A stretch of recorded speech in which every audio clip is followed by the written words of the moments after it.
Good afternoon, everyone. I'm Dr. Aviksha Das, who is a clinical oncologist practicing in the UK right now. I have passed out my MBBS from GB Hospital, Agartala, Tripura. The purpose of me making a video today is to bring into picture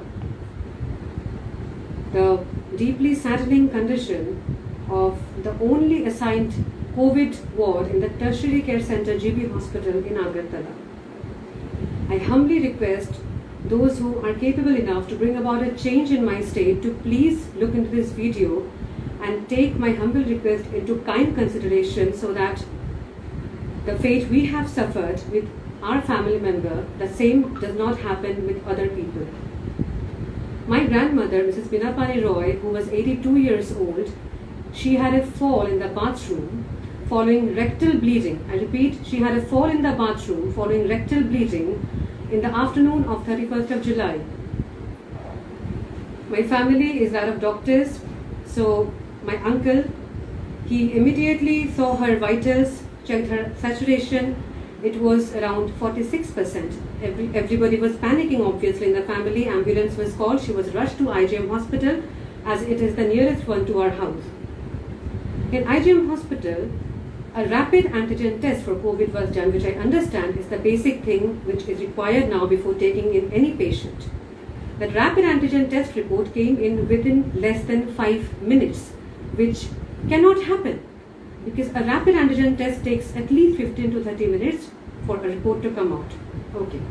So she was declared as COVID antigen positive and subsequently transferred to GB Hospital, which I mentioned is the only assigned tertiary care hospital for COVID patients in Tripura.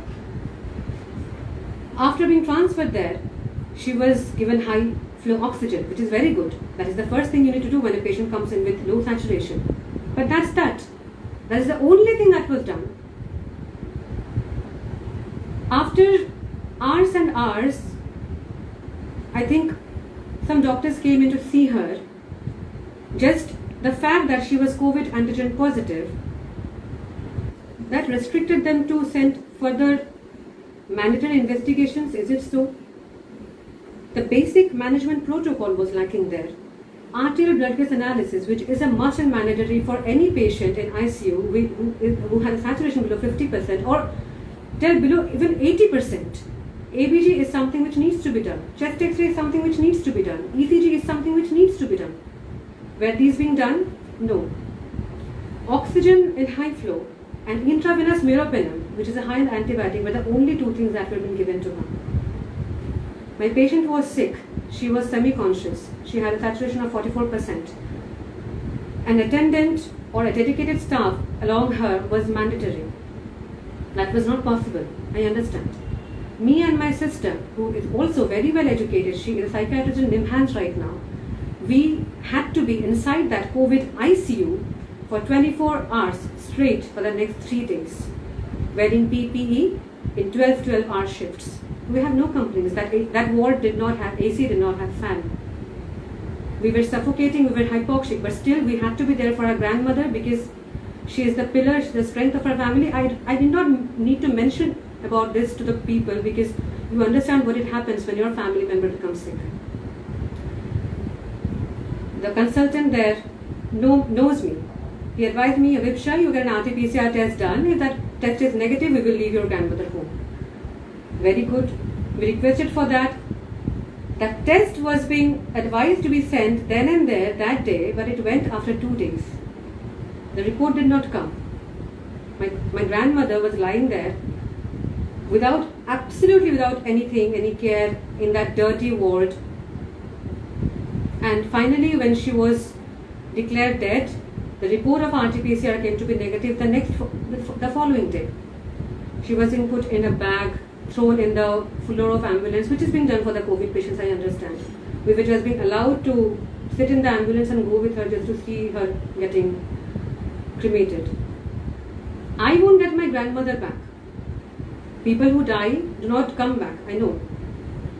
But COVID or non-COVID, any ICU setup should not be like this. It should have continuous oxygen supply. It should be properly cleaned so that people going in there do not fall sick because of added nosocomial infections, that is added hospital acquired infections. This is the basic principle of cleanliness in any given hospital around the world. Proper tests were not done. Proper management protocol was not being followed. Just because she's 82 years old and she was just marked as COVID positive and her saturation was falling, does that mean that you tell the patient, no, she is good as being dead, we won't do anything for her? That is not how you treat somebody. I'm deeply embarrassed. I'm a pass out of this college and still I'm deeply embarrassed that I have to point this utterly shameful incident in front of the public. I request with joined hands that please everyone who is capable of bringing about a change, please look into this matter so that in the future other people of my state do not have to face these dire consequences. Thank you.